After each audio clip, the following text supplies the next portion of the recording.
Você acha que conhece o interior? Prepare-se para explorar os mistérios mais sombrios e perturbadores, onde o que parece ser uma cidade tranquila esconde segredos que desafiam a razão. Relatos de terror e fenômenos inexplicáveis que vão deixar você sem palavras. Não feche os olhos, porque a próxima história pode estar mais perto do que você imagina. Curioso? Inscreva-se e descubra o que realmente acontece nas sombras do interior. Eu vi a morte no brilho do facão. Ela me olhou de volta. Eu sempre vivi no interior da Bahia, em uma cidadezinha chamada Canavieiras. Povoado pequeno, onde todo mundo se conhece. O que poucas pessoas sabem, no entanto, é que o matadouro da cidade, que ficava nos arredores da rodovia, sempre teve algo estranho. Algo que não se pode ver, mas sente no ar. Algo que faz a pele arrepiar e as mãos tremerem. Fui trabalhar lá no matadouro quando eu tinha 18 anos. Meu pai me arrumou o serviço. Diziam que era o trabalho mais seguro da cidade. Quem trabalha no matadouro nunca fica sem dinheiro. E era verdade, o salário era bom.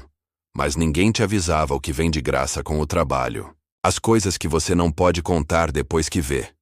O matadouro era grande, de estrutura antiga, com grandes paredes de cimento que pareciam engolir o som. O barulho da serra cortando os bois, o grito das vacas, o eco de algo muito pior que o simples sofrimento animal. Tudo estava lá, em cada canto, impregnado no ar. As primeiras semanas foram normais. Carne, sangue, sangue e mais sangue. Nada que um jovem trabalhador não esperasse. Mas à medida que o tempo foi passando, algumas coisas começaram a acontecer. Coisas que eu não entendia, mas sentia.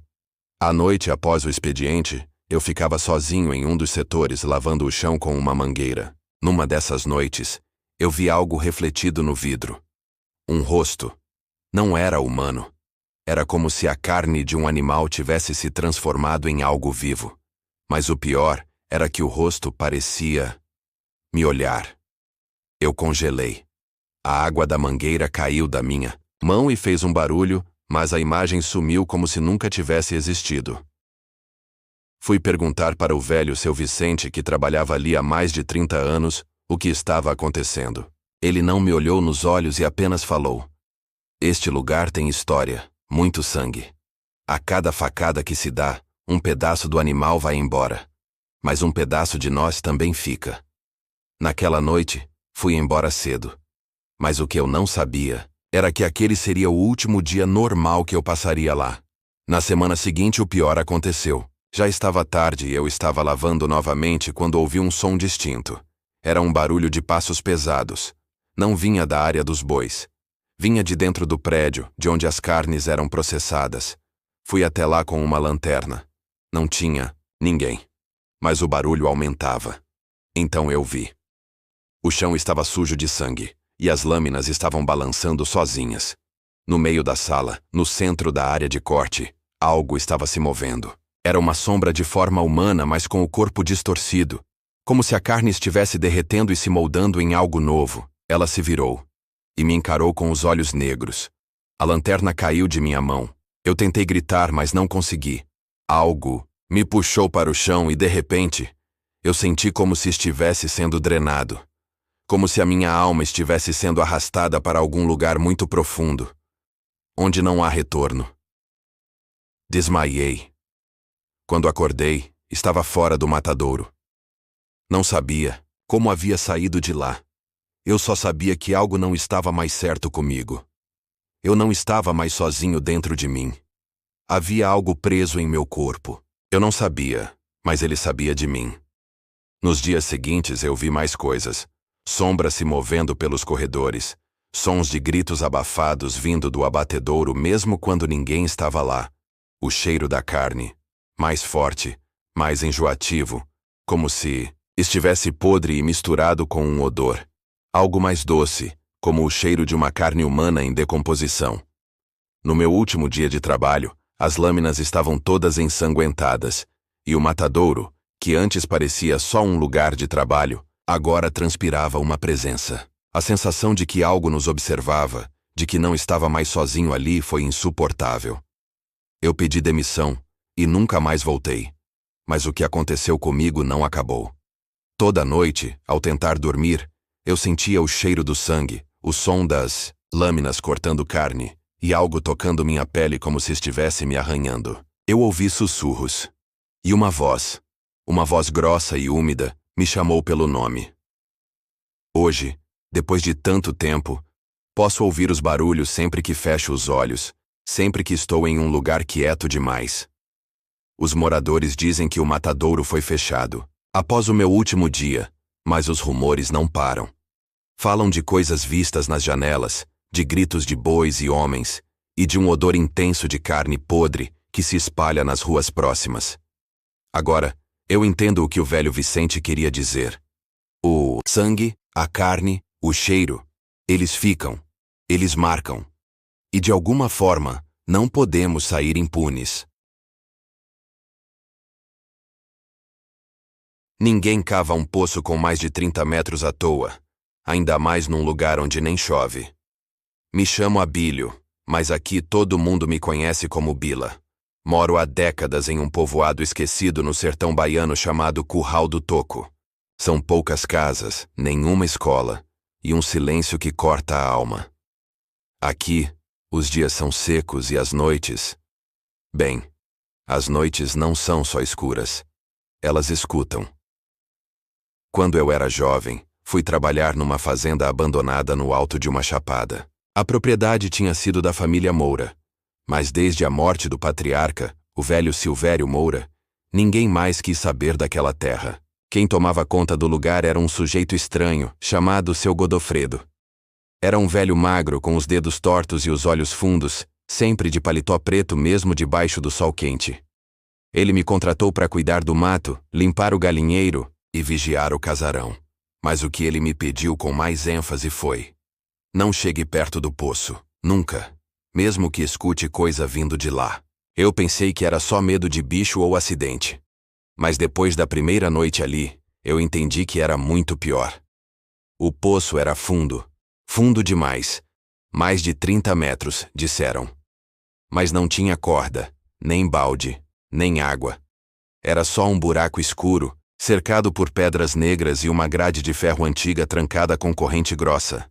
Fedia, mas não a esgoto. Era um cheiro de carne guardada por tempo demais. Na primeira semana comecei a ouvir batidas vindas do fundo, como se alguém desse murros na parede de pedra. E então vieram as vozes. Me tira daqui. Eu tô com frio. Eu sou você. Achei que tava ficando louco. Fui perguntar a Seu Godofredo o que era aquilo. Ele respondeu só com isso. O poço lembra. O poço fala com quem tem brecha na alma. Na terceira semana, acordei com o som de corrente se arrastando na terra. Quando saí com a lamparina, vi que a tampa de ferro do poço estava entreaberta, e um rastro de barro, como se alguém tivesse saído de dentro dele. De joelhos. Segui o rastro até a varanda dos fundos. Lá, vi uma figura abaixada, como uma pessoa encurvada, se lambendo toda. Os ossos das costas saltavam da pele. Era magro, como uma vara seca, pelado, com os olhos tão brancos que refletiam a luz da lamparina. Ele me encarou. Depois correu pro mato, de 4. Passei a trancar tudo. Mas mesmo assim, toda noite, alguém ou algo arranhava a porta. Uma noite, Seu Godofredo me acordou e disse: hoje é o dia, vai me ajudar a devolver o que saiu. Levamos cordas, sal grosso e um porrete com pregos. Descemos até o poço. E lá no fundo, algo nos esperava. Não sei descrever. Tinha forma de gente, mas era como se várias peles tivessem sido costuradas em um só corpo. As mãos tinham garras, os dentes eram muitos. E chorava. Chorava como uma criança perdida. Abílio, me ajuda. Você é meu irmão. Era a voz do meu irmão Djalma, morto afogado anos antes. Godofredo me segurou forte e disse: não é ele, é o que ficou depois. Jogamos sal. Ele gritou como se estivessem derretendo. Seus ossos. Prendemos de novo a grade. Mas naquela madrugada, o velho Godofredo morreu, com a boca cheia de terra e os olhos virados. Fugi no mesmo dia. Desde então, o casarão foi engolido pelo mato. Mas o poço ainda tá lá. Gente da região jura que em noite sem lua, dá pra ouvir sussurros vindo da terra. E que uma figura magra, muito magra, aparece entre as moitas, chamando por alguém. A última frase que ouvi dele naquela madrugada ainda ecoa na minha cabeça. Quem cava o poço, cava o próprio fim. Não era só o tempo que apodrecia ali. Era a alma das pessoas também. Pouca gente hoje lembra do casarão da família Pacheco. Fica isolado num pedaço de terra seca, onde nem o capim cresce direito. Dizem que foi o primeiro sobrado da região, feito com barro vermelho e pedra bruta, todo de janelas grandes que nunca abriam. Eu morei lá por 8 meses. Fui contratado como caseiro em 1998, quando a propriedade ainda pertencia ao velho Damião Pacheco, o último do sobrenome a pôr os pés naquela casa. E eu juro por Deus, por Nossa Senhora e por tudo que é santo, nada do que aconteceu ali foi normal. O casarão era isolado, a 17 quilômetros da cidade mais próxima. A estrada de terra cortava um milharal morto e subia até o alto de uma colina. O céu sempre parecia mais escuro ali, mesmo em dias de sol. Quando cheguei, o velho Damião me recebeu com um aperto de mão seco e um aviso. Não mexa nas portas do porão, e à noite, não acenda a luz do lado de fora. Se escutar chamarem por você, não responda. Achei estranho, mas como estava duro, aceitei o emprego. O casarão era enorme. 3 andares, dezenas de quartos vazios, móveis cobertos com lençóis, e um cheiro forte de ferrugem, mofo e vela gasta. Mas o que mais me incomodava eram os espelhos. Quase todas as paredes tinham um, e todos estavam cobertos por panos escuros amarrados com arame farpado. Na minha primeira semana, começaram os barulhos, passos no andar de cima, sempre 3 seguidos parando ao lado da escada, portas batendo sozinhas, e o pior, chamavam meu nome. Elias, vem cá, era a voz da minha falecida mãe. Perfeita. Do jeitinho que ela me chamava quando eu era menino. Mas eu sabia que ela estava enterrada fazia 12 anos, e aquela voz vinha de dentro do casarão. Fui perguntar ao Damião sobre aquilo. Ele apenas respondeu, eles aprendem rápido. Certa madrugada, acordei com um cheiro de queimado. Fui até a cozinha. No fogão a lenha, as chamas estavam acesas sozinhas e em cima, uma panela fervia, com ossos, pequenos. Pareciam ossos de criança. Fui vomitar. No quintal, no chão de terra vi pegadas, descalças, pequenas demais para serem de adulto. No dia seguinte, encontrei um quarto que ainda não tinha visto. Lá dentro, um berço. E no berço, algo envolto em trapos escuros, como um corpo mumificado. Só que respirava. Saí correndo. Damião me parou no corredor segurando um terço preto, os olhos esbugalhados. Agora é tarde. A casa sabe que você viu. A partir daí, a coisa virou um inferno. Toda noite, às 3 da manhã, as janelas batiam com força. Os espelhos tremiam. Debaixo dos panos e as paredes começavam a sangrar. Literalmente. Era sangue escuro, grosso, escorrendo das rachaduras. O teto rangia como se alguém andasse de 4 patas sobre ele. Vi uma mulher nua, sem olhos, parada no canto do quarto de hóspedes. Ela dizia, eu não fui batizada, me leva pra água, me leva. E certa vez, ao acender o lampião, me deparei com todas as cadeiras da sala de jantar viradas para a parede, como se tivessem assistindo a algo. O relógio antigo tocava sozinho a cada 13 minutos. O Damião começou a definhar. Em menos de um mês, ficou com aparência cadavérica. A pele grudada no osso, os olhos sem brilho.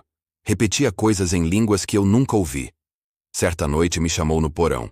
Recusou-se a descer, mas apontou e disse, você precisa ver o que eu prendi lá embaixo. Desci com o lampião. No fundo do porão, havia um círculo de sal quebrado no chão, e dentro, um buraco, de onde subia um som de choro e de risada, ao mesmo tempo. Quando me aproximei, vi um olho me olhando de dentro da terra. Um olho de criança, mas completamente preto. Fugi. Saí da casa na mesma noite, sem pegar nada. Só com a roupa do corpo e a promessa de nunca mais olhar para trás. Damião foi encontrado enforcado no sótão 2 semanas depois. No bilhete, escrito com sangue, apenas uma frase: a casa venceu. Eu fui o último guarda. Desde então, ninguém vive mais lá. A casa ainda está de pé, mas apodrecendo por dentro. Moradores dizem que em noites de lua nova, dá para ver vela acesa nas janelas, e que crianças choram no milharal. E um aviso foi pichado no portão por alguém anônimo. Não é a casa que está amaldiçoada, é o chão onde ela foi construída.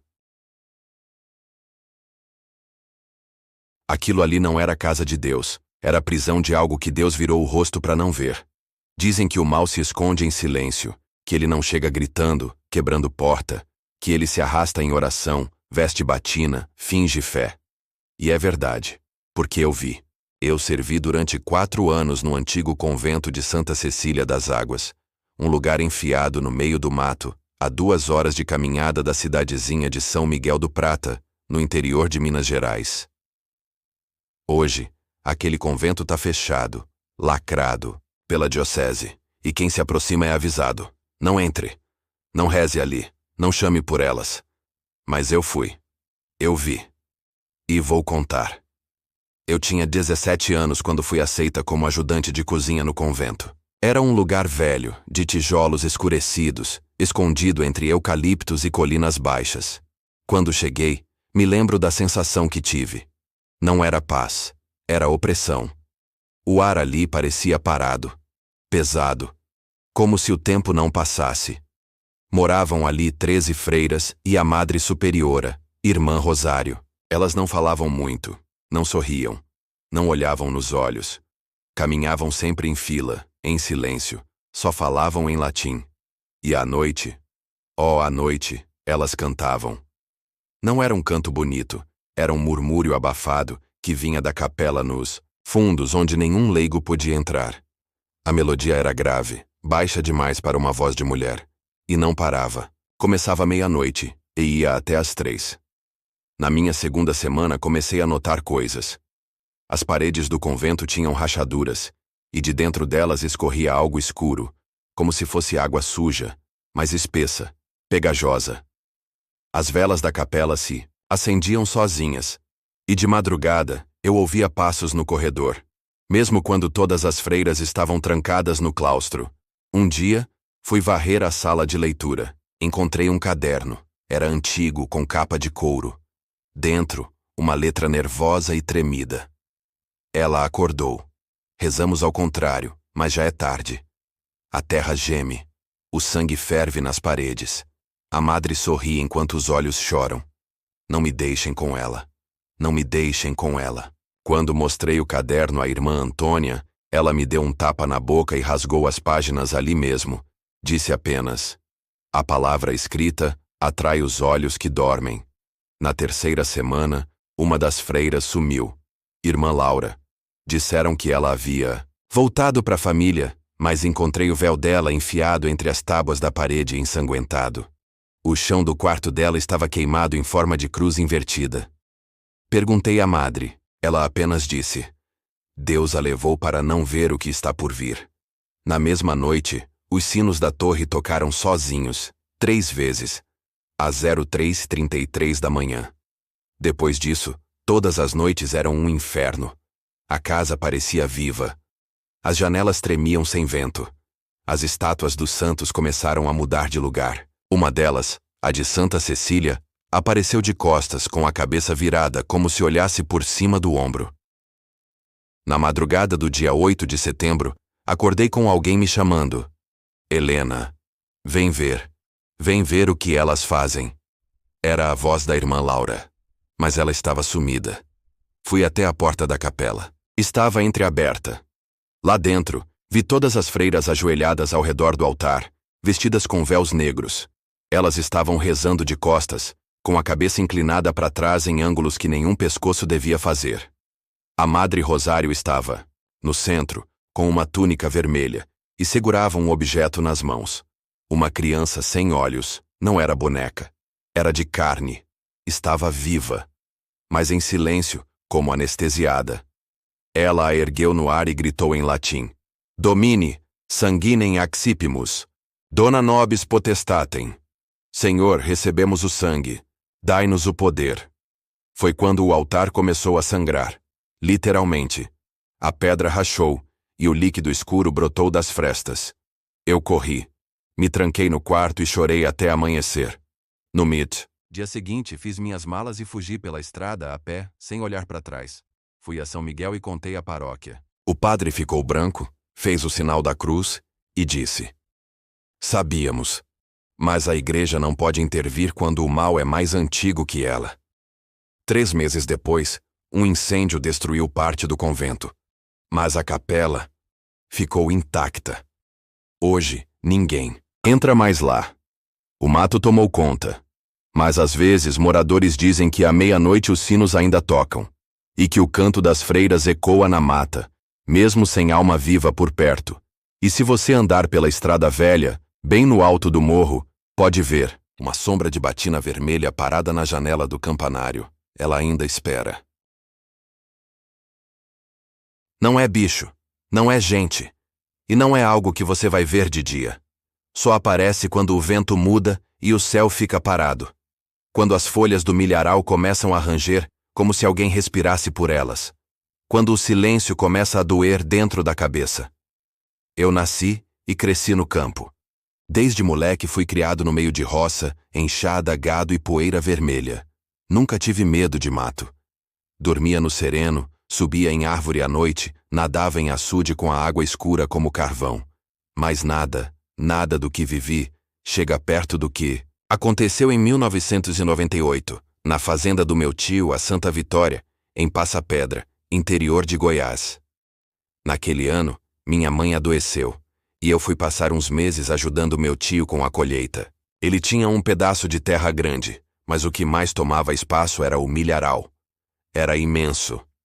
Ia de uma ponta da fazenda até a estrada velha, um mar de folhas cortantes e espigas secas.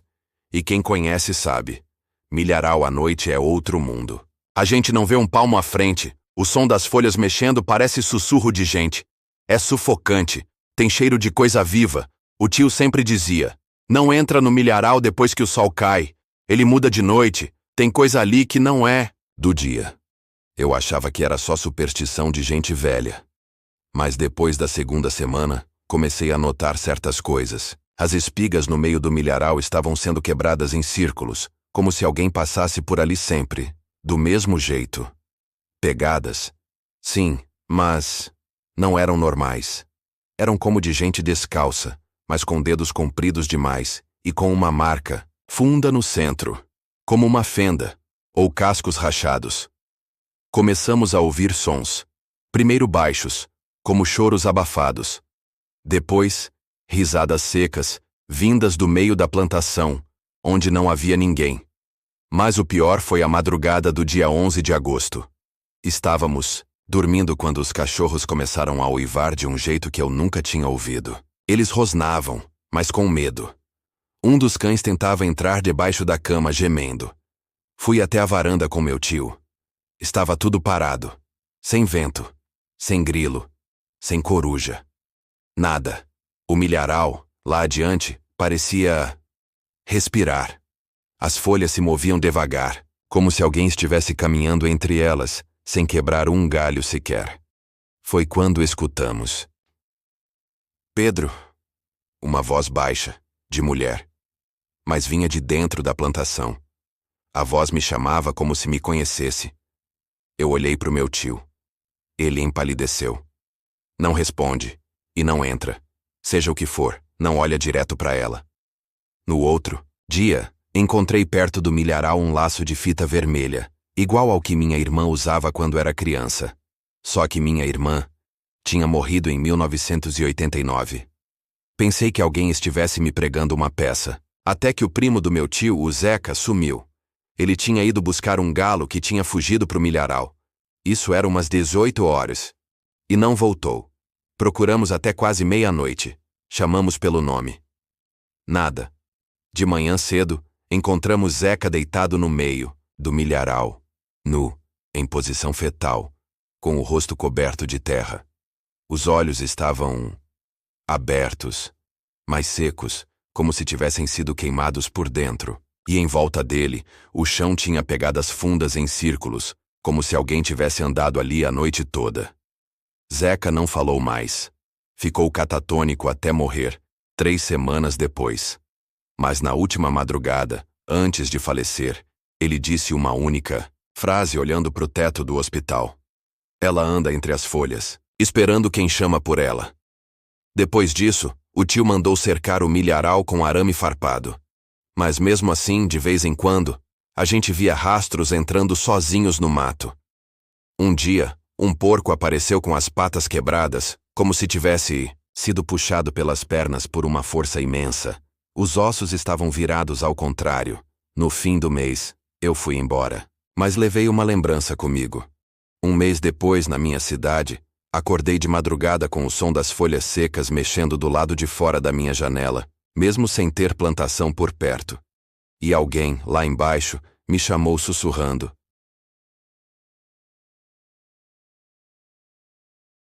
Pedro, vem aqui. É sua irmã, vem me buscar. Hoje em dia o milharal não existe mais. O filho do meu tio mandou arar tudo, plantou pasto. Mas dizem que em algumas noites, o som das folhas ainda volta. E quem escuta, não deve responder. Por quê? Não é vento, não é bicho, não é gente, é ela. Tem gente que acha que hospital velho é só poeira, mofo e barulho de rato. Mas quem trabalhou a madrugada lá dentro sabe. Certos quartos deviam ter sido lacrados e esquecidos. O 313 era um deles. Eu entrei para o Hospital São Judas Tadeu, com 19 anos. Era o único hospital de Jatobá Velho, uma cidade minúscula, esquecida pelo tempo e cercada de serras. O prédio tinha sido inaugurado nos anos 1940, mas parecia mais antigo. Os corredores eram estreitos, o teto tinha infiltrações, e o piso rangia tanto que a gente reconhecia as enfermeiras só pelo som dos passos. À noite, parecia um cenário de filme antigo, só que com cheiro forte de éter, sangue seco e desinfetante, vencido. A gente que era nova sempre escutava os causos dos mais velhos. Diziam que o hospital já tinha sido usado como asilado, que houve um incêndio nos anos 60 que matou dezenas de pacientes que ficaram trancados nos quartos, e que a ala norte foi lacrada porque ninguém aguentava trabalhar ali. Mas a gente ria. Achava que era só conversa para assustar caloura. Até a noite do plantão de setembro de 1994. Era uma sexta-feira. Me lembro porque foi o dia em que o elevador parou de funcionar e a gente teve que subir com um paciente na maca pelas escadas. Ele estava em estado terminal, transferido às pressas de uma cidade vizinha porque ninguém queria mais cuidar dele. Um senhor magro, de olhos fundos, nome, Benedito L., 82 anos. Por algum erro de alocação, ou descuido talvez, colocaram ele no quarto 313. Eu lembro da expressão da técnica de enfermagem, a dona Margarida, quando viu a ordem. 313? Mas esse quarto tá desativado. A supervisora só respondeu. Então ativa, a gente tá sem leito. E o homem vai morrer mesmo.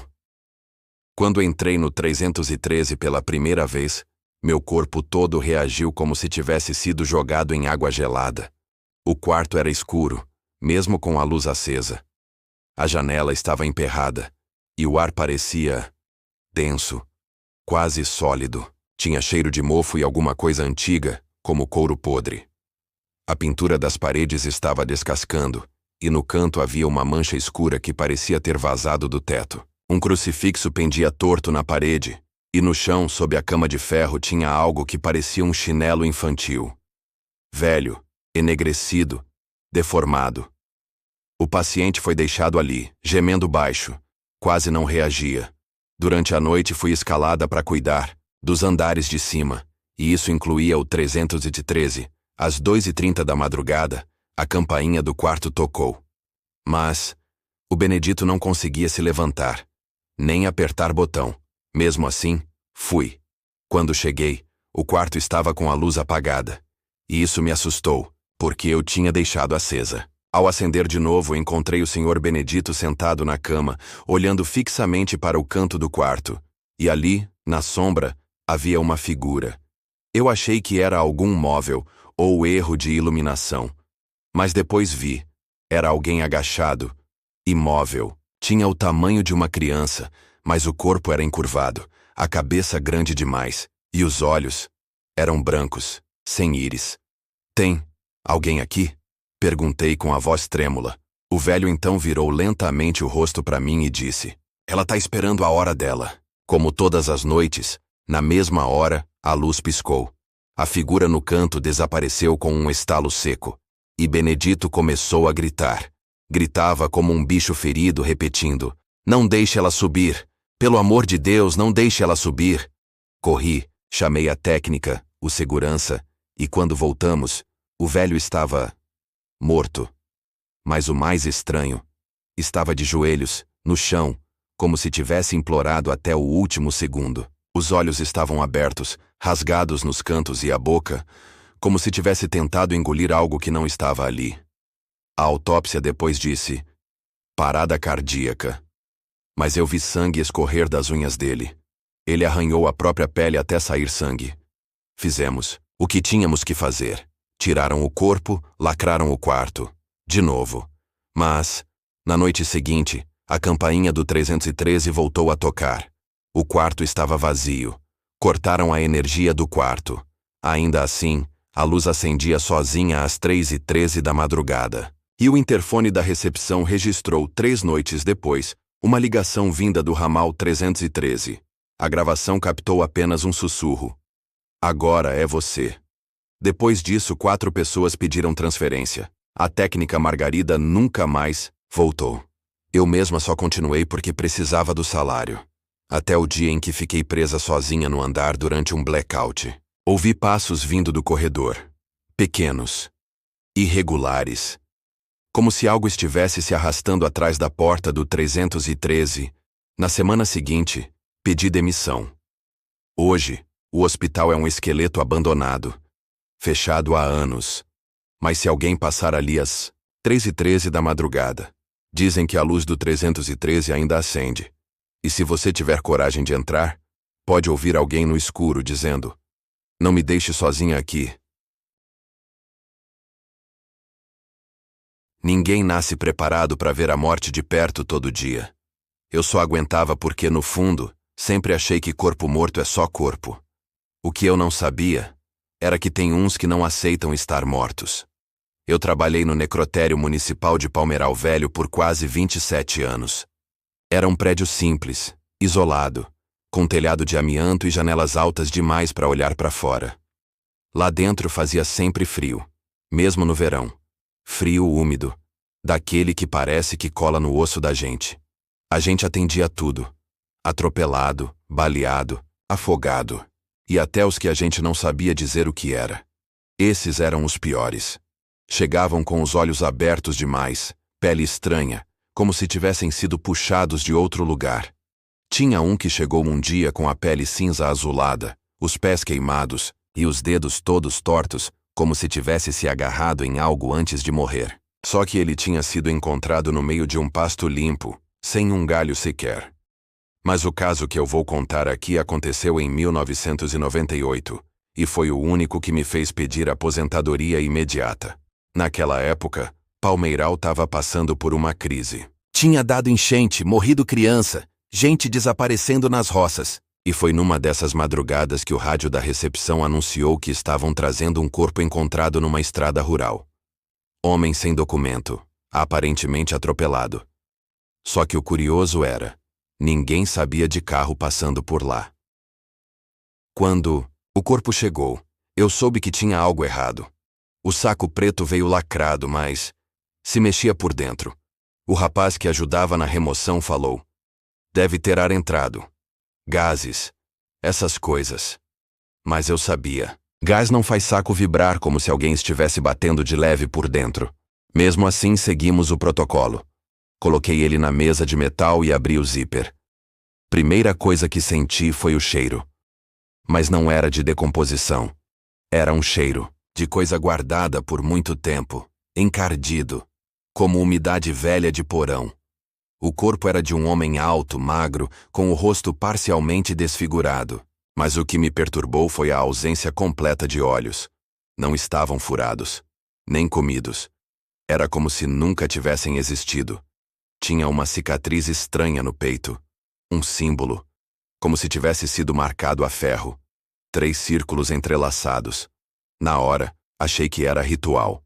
Fui fazer a limpeza. Mas no instante em que encostei o algodão com formol na pele do sujeito, ele esticou o braço e segurou meu pulso. O grito que eu dei deve ter sido ouvido até na delegacia. Meu ajudante correu, achando que eu tinha deixado algo cair. Mas quando chegou, o braço já estava de volta na posição. Foi espasmo, seu Anísio. É normal. Mas eu conheço espasmo. Aquilo ali foi força direcionada. Ele me segurou com firmeza, como quem quer impedir algo. Mesmo assim, continuei. Porque tinha que terminar o preparo, mas fui rápido. Foi na hora de costurar a boca que aconteceu o pior. Enquanto passava a agulha, escutei, de dentro do corpo, um barulho como se estivessem chorando, não vindo de fora, nem da sala ao lado, de dentro do corpo.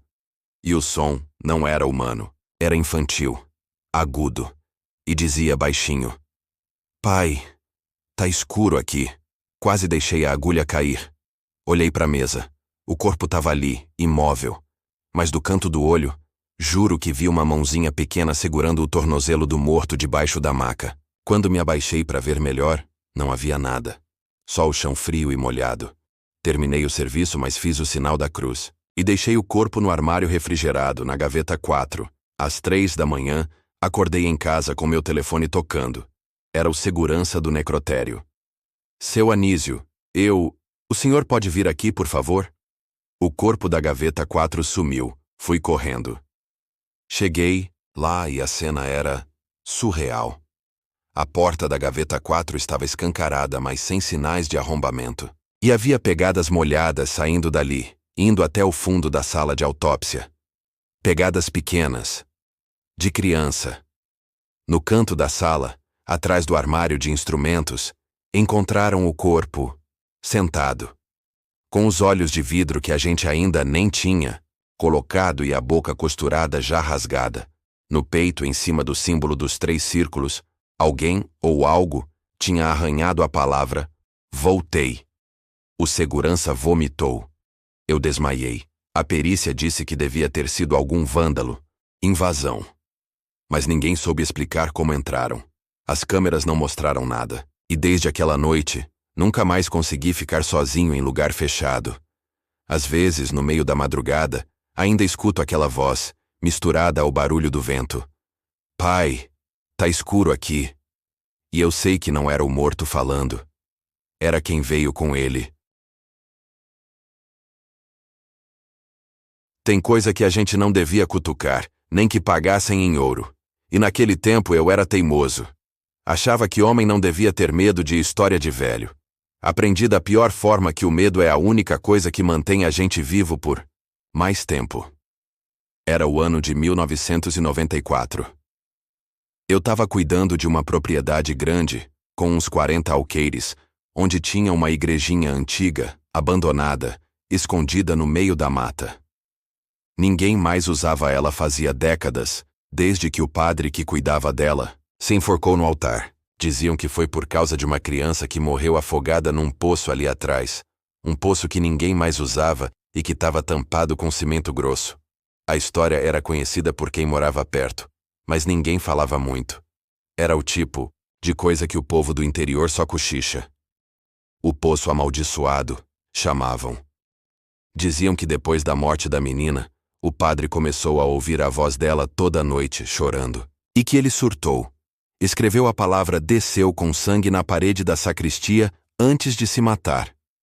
Pois bem, eu estava morando num quartinho improvisado nos fundos da fazenda, e sempre que ia até a sede, passava pela trilha da capela. Era só mata ao redor. Numa dessas passagens parei para descansar, e olhei em direção ao poço.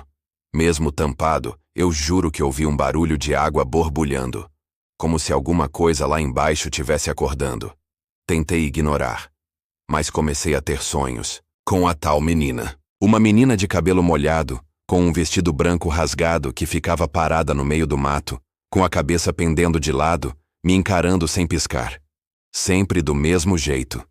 E ela dizia: tira a tampa, ele ainda tá aqui. Fiquei dias sem dormir. Até que um dia cedi à curiosidade.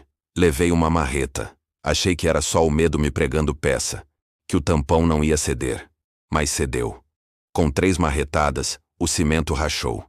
Com 5, eu tinha aberto uma parte suficiente para ver, lá dentro. O cheiro foi a primeira coisa. Não era de água parada. Era carne apodrecida. Fedor de coisa morta. Puxei minha lanterna. Lá no fundo, uns 15 metros abaixo, flutuando, tinha uma figura. Mas não era uma criança. Era um homem, com um sorriso largo demais e pele cinza. Ele olhava direto para mim, de olho aberto, compreendendo, como se tivesse me esperando. Recuei, mas escorreguei. Me ralei todo no concreto, e na queda meu relógio caiu. Ele escorregou pela borda e caiu lá dentro com um ploque molhado. Na mesma hora, o homem dentro do poço se mexeu. Não era boia. Ele nadava. Nadava com movimentos errados, secos, como se estivesse se movendo sem água. Tapei o buraco com uma lona e voltei pro quarto. Mas depois daquela noite, os sons começaram. Primeiro era o tilintar do meu relógio, como se ele ainda funcionasse. Mas batia às 3:05 toda a noite. O barulho vinha de fora da janela. Depois, os sussurros. Desce. Só mais um. Tá frio aqui embaixo. Traz luz. Na terceira noite, acordei com água dentro do quarto. Água, suja, preta, com cheiro de morte. Veio do chão, das paredes, do teto. Inundou o quarto todo em segundos. E no centro da inundação, a menina, mas agora sem olhos, com a boca aberta até as orelhas, sussurrando com voz de velho. Ele gostou. De você. Acordei gritando, coberto de suor. O chão estava seco. Mas meus pés estavam molhados, e a marca do meu relógio, que tinha caído no poço, estava gravada no meu pulso. Vermelha, queimando. Pedi demissão no mesmo dia. Fui embora sem pegar meus salários. O dono da fazenda achou que eu tinha enlouquecido. Talvez tenha mesmo. Anos depois, li num jornal que uma equipe de arqueólogos foi escavar perto daquela capela. Descobriram que, antes da igreja, havia um cemitério indígena, e que, por algum motivo, haviam enterrado em pé, num poço ritual, um homem proibido. Como diziam os relatos. Um ser que, segundo a lenda da tribo local, não morria. Só dormia. E que, se fosse incomodado, traria de volta os que se afogaram antes da hora para buscar outros. E adivinha onde ficava esse poço? Exatamente onde eu tirei a tampa. Eu tenho medo até hoje de lagos, de água escura, de poços, de qualquer coisa que tenha profundidade que não se pode medir. Porque sei que ele ainda tá lá, esperando. Talvez pela próxima pessoa curiosa. E quando ela tirar a tampa, ele sobe. Eu já era homem feito, com uns 30 e poucos anos, quando fui passar uns dias no sítio do meu avô que tinha ficado fechado desde que ele morreu. O lugar já era velho quando eu era criança.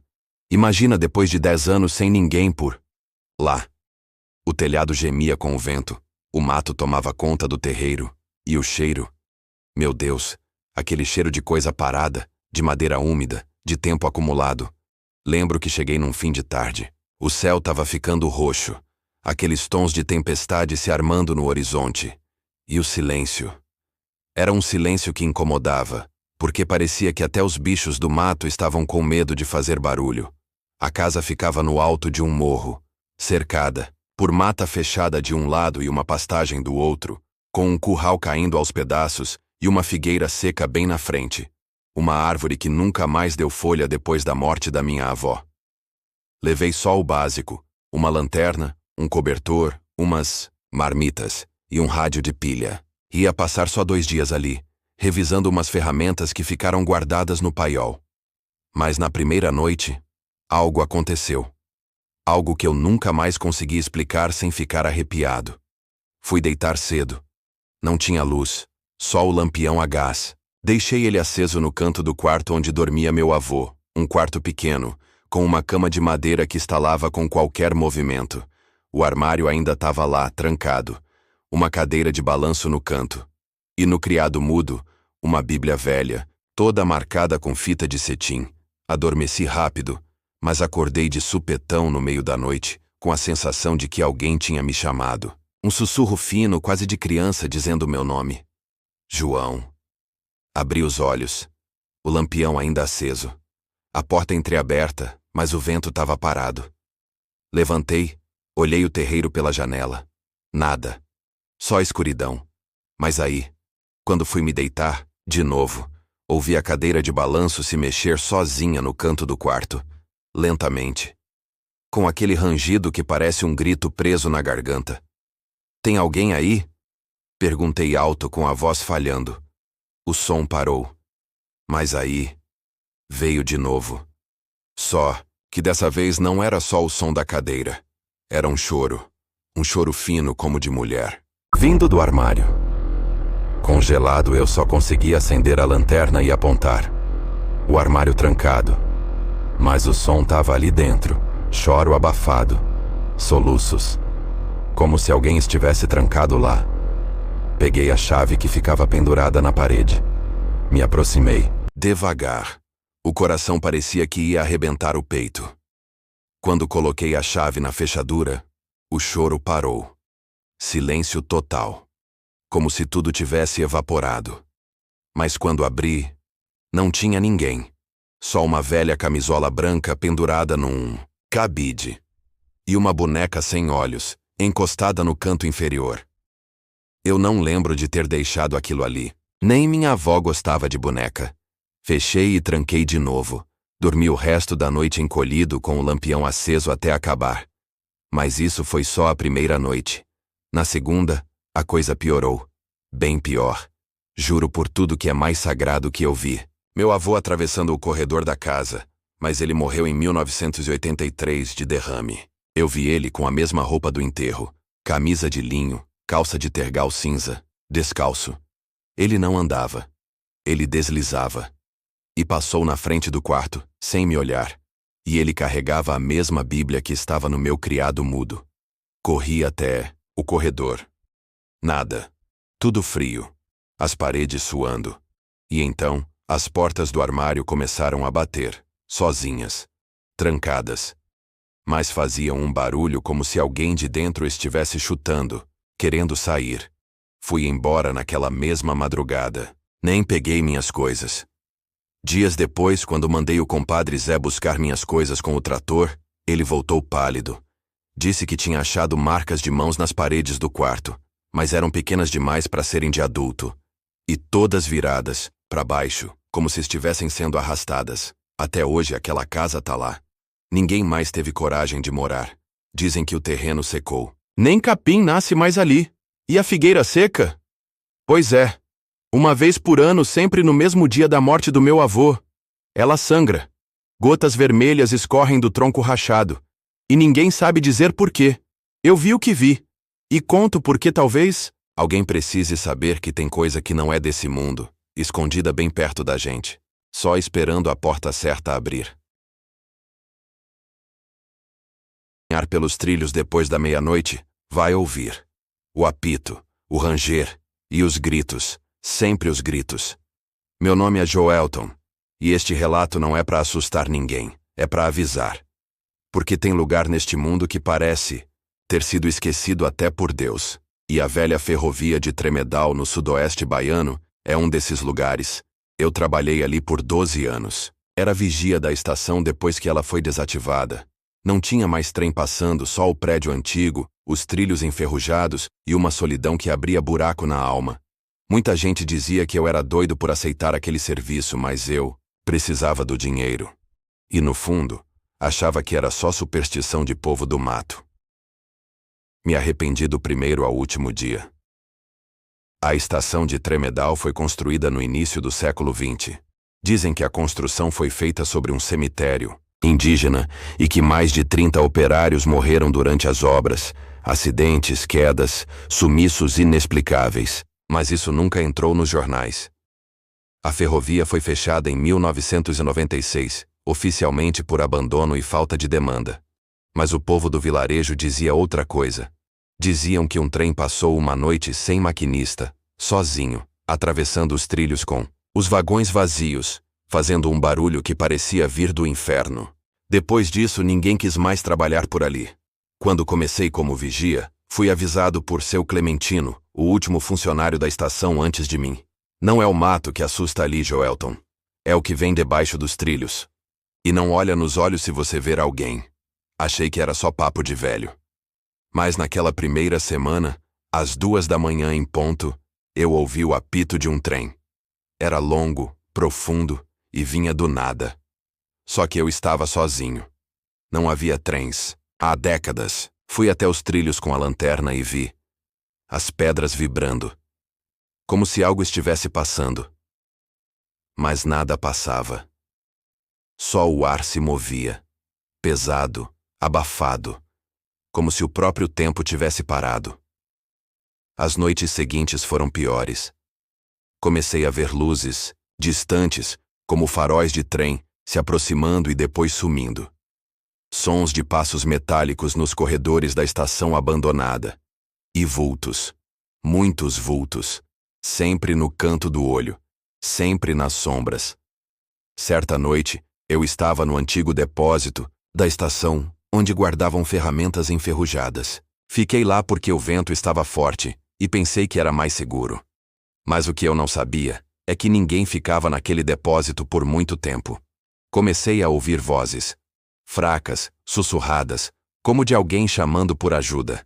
Depois vieram os gritos, gritos de desespero, misturados com o som de metal rasgando carne. Quando tentei sair, a porta não abria. As luzes da lanterna começaram a falhar. E então, eu vi uma sombra agachada no canto, com olhos brancos como vidro e a pele escura como o carvão. Ela parecia se alimentar de algo no chão. Algo que se debatia. Ela se virou lentamente para mim. Você também vai embarcar, foi o que sussurrou. Ou pensei que sussurrou, porque aquela voz não veio pelo ouvido. Veio de dentro da minha cabeça. Depois daquele dia comecei a sonhar com os trilhos. Toda noite. E nos sonhos, o trem passava, sempre vazio, com os vagões abertos e rangendo. Mas cada vagão carregava pessoas com o rosto costurado como se tivessem sido silenciadas para sempre. Eu acordava suando, com o som do apito ainda vibrando nos meus ouvidos. Mas não era só sonho. Comecei a encontrar pegadas sujas de carvão dentro da estação. Coisas que eu trancava apareciam abertas. Objetos mudavam de lugar. Uma vez encontrei uma mão marcada de sangue no vidro da cabine de sinalização, sozinha, como se alguém quisesse sair ou entrar. E então, numa madrugada gelada de julho, eu vi o trem. Sim, ele passou mesmo. Eu estava no alto da guarita, e o apito cortou o céu como uma lâmina. Lá vinha ele, lento, coberto de ferrugem, com os vagões fechados. E uma fumaça preta, que saía da chaminé, mas não subia, descia, como se caísse no chão e se arrastasse. O trem parou bem na frente da estação. Ninguém na cabine. Nenhum maquinista. As portas dos vagões começaram a se abrir, uma por uma, rangendo. E dentro de cada uma, figuras sem rosto, com os corpos amarrados em cordas e arames, como se fossem passageiros da morte. Joelton. Alguém me chamou. A voz vinha de dentro do trem. Fugi. Larguei tudo. Bolsa, documentos, tudo. Corri até a cidade e nunca mais voltei. Hoje ninguém mais chega perto daquela estação. O mato tomou conta.